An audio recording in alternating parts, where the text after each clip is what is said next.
Hello दोस्तों, कैसे हो आप लोग। तो आपको अगली वीडियो में जहाँ पे मैं आपको नई लोकेशन में लेके जा रहा हूँ, तो उससे पहले उसके बारे में कुछ बात करते हैं। तो मैं आपको अगली वीडियो में इंडिया का जो longest motorable single line suspension bridge बना है हमारे उत्तराखंड में, वहाँ पे लेके जाऊँगा, जो कि 440 मीटर लंबा है। भारत का सबसे लंबा सिंगल लाइन मोटरेबल झूला पुल जो बना है 440 मीटर, ये टिहरी ज़िले में है, जो कि टिहरी और प्रतापनगर को आपस में जोड़ता है, जो भागीरथी नदी के ऊपर बनाया गया है। 8 नवंबर 2020 को इसका उद्घाटन हुआ था। टिहरी के डोबरा गांव को प्रतापनगर के चांटी विलेज के साथ ये आपस में जोड़ता है, इसलिए जो है इसका नाम डोबरा चांटी है। इस पुल के सस्पेंशन की लंबाई जो है 440 मीटर है दोस्तों, जो कि अगर मैं बात करूं तो भारत के किसी भी सस्पेंशन ब्रिज से सबसे ज़्यादा है। अगर मैं बात करूं तो भारत के जितने भी सस्पेंशन ब्रिज है, सबसे लंबा यही झूला पुल है अभी तक का। डोबरा साइड जो अप्रोच पुल है वो 260 मीटर है, यानी कि ज़मीन के साथ लगा हुआ, और चांटी के साइड जो है 25 मीटर है। तो इसकी टोटल लंबाई एक्चुअल में 725 मीटर होती है, लेकिन एक्चुअल ब्रिज की जो हम लंबाई देखते हैं वही मानी जाती है जो हवा में होती है, जो कि इसकी 440 मीटर है। इसलिए इसको 440 मीटर जो है एक्चुअल लंबाई के रूप में माना जाता है। इसकी चौड़ाई 7 मीटर है, जिसमें 5.5 मीटर में रोड है और बाकी के 75 सेंटीमीटर के फुटपाथ बने हुए हैं। इन दोनों टावरों की लंबाई जिन पर यह ब्रिज टिका हुआ है वो 58 मीटर है। इस पुल के भारत सैन्य की अगर मैं बात करूं तो 30-30 मीटर के गैप बनाकर लगभग मैं अगर बात करूं तो 15 टन की 14 गाड़ियां इसमें एक बार में एक साथ जा सकती। इसके समुद्र तल से जो ऊंचाई की बात करूं 850 मीटर है, जबकि टिहरी डैम समुद्र तल से मैक्सिमम 835 मीटर ही भर सकता है। जो अगर मैं बात करूं तो अगर इन फ्यूचर कभी भी टिहरी डैम फुल भी भरा तो भी 15 मीटर का गैप है जो पुल और पानी के बीच में रहेगा ही रहेगा।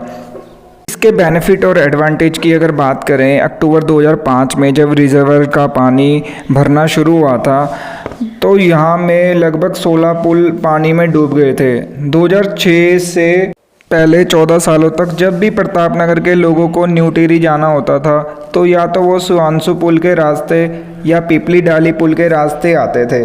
रोड से 80 से 100 किलोमीटर यानी 3 से 4 घंटे उन्हें सिर्फ न्यू टिहरी जाने में लगते थे। डोबरा चांटी पुल बनने से अब उनका ये सारा समय जितना भी लगता था वो सारा समय कम हो गया है। वो सिर्फ अब न्यू टिहरी 1.5 से 2 घंटे में पहुंच जाते हैं, और उनका जिससे कि समय और रुपए अभी दोनों ही बच रहे हैं। अब सस्पेंशन ब्रिज क्या होता है, सस्पेंशन ब्रिज के बारे में बात करते हैं। तो दोस्तों सस्पेंशन ब्रिज वो होता है जो फ्लेक्सिबल होते हैं। टिहरी का ये इलाका जो है सारा अर्थक्वेक जोन 4 में आता है, और जोन 5 का बॉर्डर भी पास में है। इसके नीचे लगभग 7.5 किलोमीटर नीचे टेक्टोनिक प्लेट में महातीर फॉल्ट भी है, तो कभी भी यहाँ पे 8 या उससे ज़्यादा मैग्नीट्यूड का भूकंप आ सकता है। इस चीज़ को ध्यान में रखते हुए टिहरी डैम बनाया गया है। सस्पेंशन ब्रिज होने के कारण ये तेज़ हवाओं को भी सहन कर सकता है और छोटे मोटे भूकंप को भी ये सहन कर सकता है। 2005 में पुराना पुल डूब जाने के बाद जनवरी 2006 से यहाँ पर नया ब्रिज बनना शुरू हुआ। शुरुआत में जो इसकी लंबाई 592 मीटर थी, लेकिन 2008 में इसका डिज़ाइन बनकर जो नई लंबाई आई 725 मीटर कर दी गई। ये शुरुआती डिज़ाइन जो था IIT रुड़की के द्वारा बनाया गया था।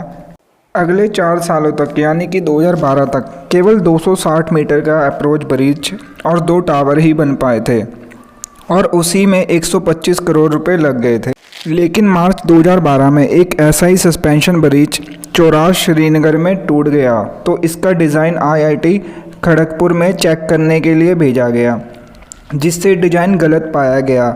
इससे इसका काम कुछ टाइम के लिए रोक दिया गया। इसका जो नया डिज़ाइन है यूशिन इंजीनियर कॉरपोरेशन कंसल्टेंट ने बनाया। अक्टूबर 2014 में ये बनकर तैयार हुआ। इसके साथ कॉन्ट्रैक्ट में और डिज़ाइन बनाने में 10 करोड़ रुपए लगे। फरवरी 2015 में 75 करोड़ रुपए के साथ इसका दोबारा काम शुरू करवाया गया, और लक्ष्य रखा गया कि अगस्त 2017 तक ये काम पूरा कर दिया जाएगा। लेकिन ऐसा नहीं हुआ। इसके साथ 2017 में 15 करोड़ योशिन को आगे बढ़ाने के लिए और 75 करोड़ कंस्ट्रक्शन के लिए दिए गए। 2018 में ये पुल दोनों तरफ से बन के तैयार हो गया था, बस इसे जोड़ना रह गया था। अब कहानी में ट्विस्ट ये आया कि अगस्त 2018 में इसके 3 सस्पेंडेड टूट गए थे। काफ़ी हंगामा हुआ उस टाइम की, 300 करोड़ रुपये खर्च कर दिए, अभी भी ये सब हो रहा है, ये अभी तक बन के नहीं तैयार हुआ। ऐसी बहुत सारी बातें हुई उस समय। अगस्त 2019 आते आते दोनों तरफ से पुल को जोड़कर पुल तैयार हो गया था फिर, और पिछले साल अक्टूबर 2020 में इसकी टेस्टिंग हुई और 8 नवंबर 2020 को इसको लोगों के लिए खोल दिया गया।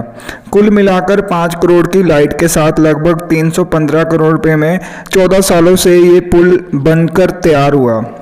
जो प्रताप नगर वालों का 14 साल का बनवास था वो फाइनली 8 नवंबर 2020 को ख़त्म हुआ। वर्ल्ड का सबसे लंबा सस्पेंशन ब्रिज जापान में है, जिसका नाम आक्षी काइको ब्रिज है, जो कि ये 1991 मीटर लंबा है। दोबरा चाटी से पहले भारत का सबसे लंबा single line motorable steel cable suspension bridge Arunachal Pradesh में था, जो कि सियांग रिवर के ऊपर था। इसका नाम था ब्योरंग ब्रिज। जनवरी 9, 2019 में इसका उद्घाटन हुआ था। ये 300 मीटर लंबा था। दोबरा चाटी ब्रिज के इनॉग्रेशन के कुछ ही दिनों बाद नवंबर में ही शिषपाल गोसाई द्वारा लिखी गई बुक भारत के सबसे बड़े सस्पेंशन पुल डोबरा चाटी की गाथा लॉन्च की गई। इसे सीएम त्रिवेंद्र सिंह रावत ने ही लॉन्च किया था। ये कुछ इसके बारे में हमने अभी बातें करी है, तो अभी जो मेरी इससे नेक्स्ट वीडियो आएगी उसमें मैं आपको इस पे लेके जाऊंगा और दिखाऊंगा यहाँ का इस पे इतने पैसे लगाए हैं, क्यों लगाए हैं, इसकी लाइटिंग जो है काफ़ी अच्छी है। तो ये सारी चीज़ें आपको उस वीडियो में आपको कवर होएगी, तो आप वीडियो ज़रूर देखना। Thank you.